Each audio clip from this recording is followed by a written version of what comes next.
I think that the teachers need to see the chatbot as an help for the students when they are not here, because the project is called TutorBot, and maybe the most important part of TutorBot is tutor and not bot. To be informative, the chatbot should give access to content that are related to the lesson. For example, now we have a lot of students, because of connection problems or scheduling problems, maybe they are missing a part of the online training, and they are always asking for supporting documents or the possibility to see the registration. The chatbot will give in a second the answer you are looking for and fixing your problem.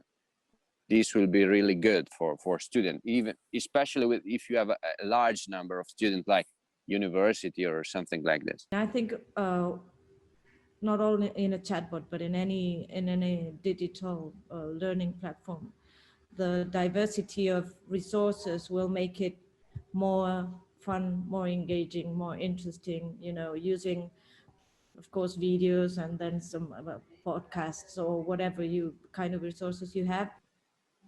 Make your training material, which is like PDF files, PowerPoint files, and so on, as simple as possible, and try to minimize the usage of just uploading loads of PDF files and just expect the students to just study them.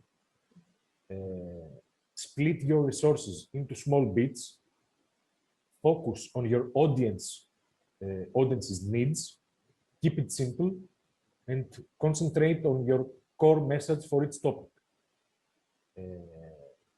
Lastly, for each training resource, it's a really good practice at some point to summarize and emphasize the most important points of each topic. It's not just about swallowing content, but it's about engaging with the learning experience that makes it more interesting. You can decide to organize your by topic, you can organize it by difficulty.